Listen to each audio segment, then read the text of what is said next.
So tonight, for those who have watched me live, I was live with Kenny 2RawTooReal. If you want to follow him, or please follow him actually on Instagram and on Twitter, it's the same name, 2RawTooReal.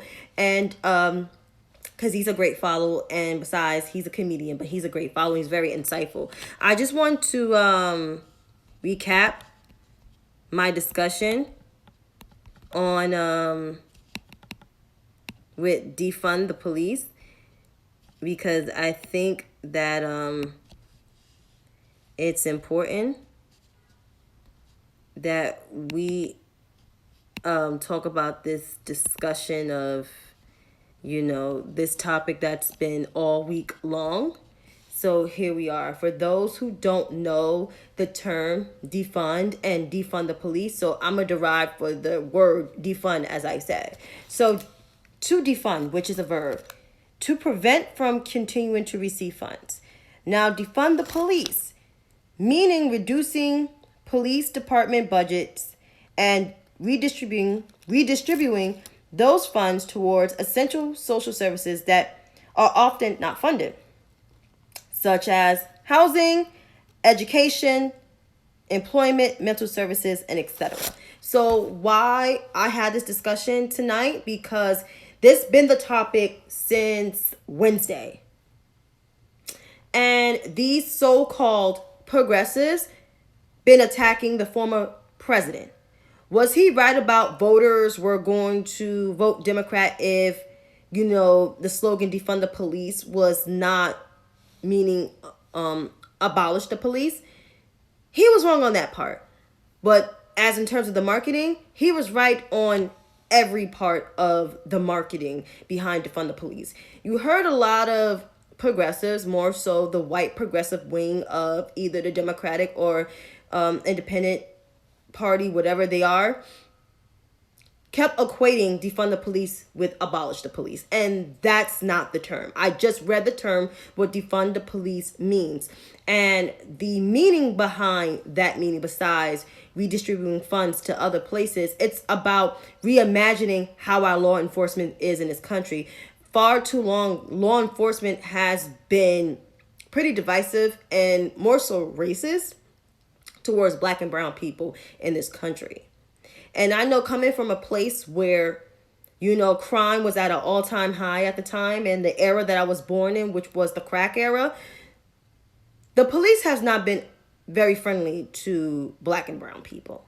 So I have seen cops put their hands on people, have people get out their car, pat them down, look at the ID, and give just all type of reasons why they want to lock people up. So that's why the slogan defund the police, that's what it means to me. It's more so reimagining the police and reimagining how our law enforcement is. So that's why that movement came up. With these so-called progressives, more so the white folks, the problem is they never lived the experience that Black and brown people lived in terms of living in the hood. You may have like a good 2 or 3% that live in the hood. And even that, they try not to relate to lived experiences of African Americans, because it's true. Another problem with white progressives is that they think they own the term progressivism and own what it means to be a progressive, which I never saw these white progressives do anything to either make attempts on reforming the police, putting more money into food stamps, to other necessities that affect Black and brown people in this country, or any other legislation that gears to intersectionality. Not one piece of legislation, not a seat at the table with legislators to do that on a local, state, and federal level. So that's why I will always criticize these white progressives, because of their continuous robbing a whole entire movement and a slogan and an ideology that they cannot relate to and never could. And it's the truth. And that's my problem with them on the Bernie wing of the party or the Warren side of the party.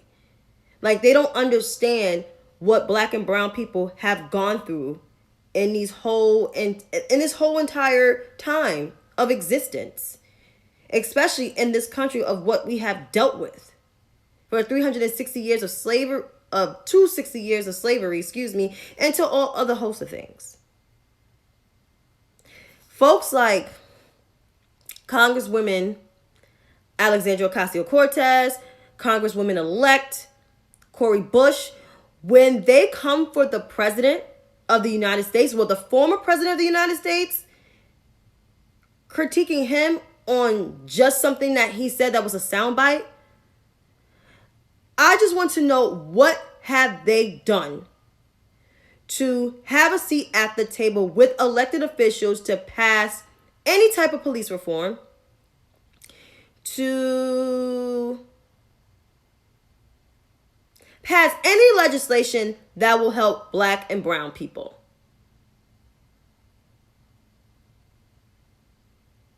I want to know. Because the last time I've checked, Cori Bush has not been sworn in yet. And as for incumbent Alexandria Ocasio-Cortez, you've been in Congress for about 2 years. What the fuck have you done besides running your motherfucking mouth all over Twitter and TV? And it's not being mean. I just really want to know. You promoted the Green New Deal, but what's in the Green New Deal that is geared to intersectionality, that is geared to improving black and brown communities, that addresses actual systemic racism and using the terms black and brown and not class? Because that's another issue with progressives that I have. I just want to know. I'm waiting